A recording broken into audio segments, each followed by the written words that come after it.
In Dragon's Dogma 2, you'll come across plenty of useless gear that might make you question the worth of searching further. However, among the mediocre finds, there are hidden top items waiting to be discovered, items that can effortlessly slice through enemies or give you the appearance of a high-ranking orc officer, and much more. So without wasting any more time, let's dive into one such exceptional discovery, the Frosted Edge's daggers.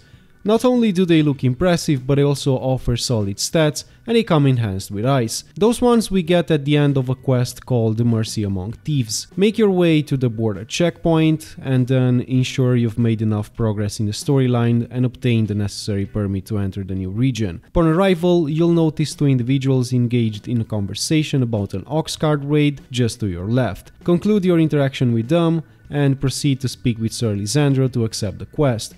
Although he lacks precise location details, you'll need to navigate the main highway. Shortly after, another NPC will guide you to the exact destination. From there, simply follow the quest's progression. Eventually, after capturing the boy, you'll encounter a chest inside the tent. Open it, and the Frosted Edges are now in your possession. The ice enhancement on the daggers amplifies the damage dealt by your strikes, making them especially potent against foes vulnerable to ice or susceptible to elemental attacks. This advantage can prove crucial in combat, enabling you to dispatch foes with greater efficiency. In addition to dealing damage, the ice effect of the Frosted Edges may also have a chance to freeze enemies upon impact. This can freeze them for a split sec, leaving them open to further attacks or giving you an opportunity to reposition yourself for a more advantageous position in battle. They are the finest one I've come across so far. Paired with the skill that ensures you never take hits, the Thief class becomes exceptionally formidable. When fully upgraded, the stats on these daggers skyrocket, resulting in a significant increase in the damage output. I also like how effectively the freezing effect operates, even seeming to build up on bosses. I managed to take down the dragon, and it appears to be vulnerable to ice, so I'll definitely showcase the full build for this encounter in an upcoming video. Interestingly, when an enemy is frozen, it seems to bypass their defensive measures, such as the stone shields of lizards or the armors worn by Cyclops. Coming up next is the Cyclopean Thunder, a formidable weapon boosting 150% electrical power. This powerhouse can be found within the Dark Beast's den in a cleverly concealed cave. To obtain it, you'll need to overcome two electrical foes. Shouldn't be too hard, but once acquired, this weapon becomes another valuable addition to the arsenal of the warrior vocation. Speaking of which, the warrior class is exceptionally potent, so if you haven't already, be sure to give it a try. You don't need to look too closely at this hammer to recognize its potency. It's a formidable weapon capable of leaving scars even in concrete. I've tested it against mini-bosses, and it effortlessly shreds through their HP.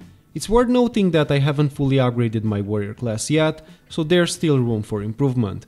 Despite not optimizing my gear or maximizing the weapon's potential, the damage output is still astonishing. Have you ever wanted to deliver a hammer uppercut to your foes? Now it's entirely feasible, all thanks to this weapon. Despite the warrior class' slower pace, it more than compensates with its big damage output and the reduced damage you receive. I plan to fully upgrade it and create a guide video in the upcoming days, so be sure to stay tuned for that. Infernal Edge is the next on our list, and this weapon is for the Mystic Spearhand vocation. You'll need to head to this location where you'll find Oscar, speak with him, and then escort him back to the fortification. If by chance he's dead, use a wake stone to revive him. However, if you can't locate him at the designated spot, be sure to check the morgue. To streamline the process, you can pay 5000 gold and consult the lists. On your way, you'll have to defeat a bunch of foes, which are rather easy to handle, but still, having your weight in check is definitely good for your combat encounters. The journey to the location won't be too long. Upon arrival, Oscar will provide you with a key to open a door within the same location. Clear the obstacles obstructing the door, and there you'll find the Infernal Edge, along with the fairy stone in another nearby chest. The tomb's location is marked here. I'll zoom out to provide a better view. The weapon boosts solid stats with a 50% fire element, so be sure to maximize it at any weapon vendor.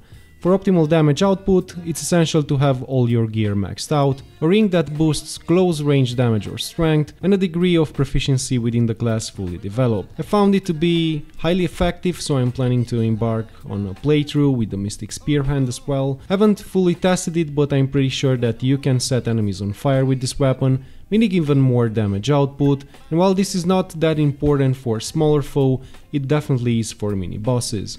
Finally, we come to the Exalted, boosting a holy enhancement of 100% electrical output and exceptional stats. Ideal for fighter class. I'm particularly interested in it because many foes exhibit a vulnerability to lightning. It's a perfect fit if you intend to play as a tank-like character, capable of dealing big damage while also fulfilling the role of a tank in the group. You'll discover this weapon at Dramnir's Grotto in this area of the map. Simply navigate through the cave until eventually you reach the end, where you'll find it tucked away in a chest.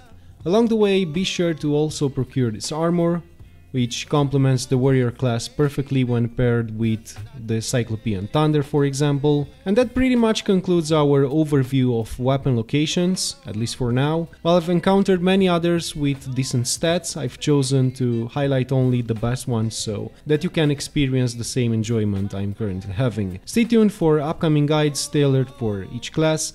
We'll ensure they are the best guides available. There are of course plenty of other remarkable items, and next I'll share with you the location of two impressive helmets. The Visage of Janua, in my opinion, stands out as one of the finest helmets for mages due to its exceptional stats and numerous elemental resistances. You can locate this one at this spot on the map, however you'll first need to overcome the formidable Skeleton King guarding it, so make sure you are well prepared for the encounter. The tomb is relatively small size, so the chest containing the helmet is unmistakable. Additionally, it also includes a ring that can complement certain builds quite effectively.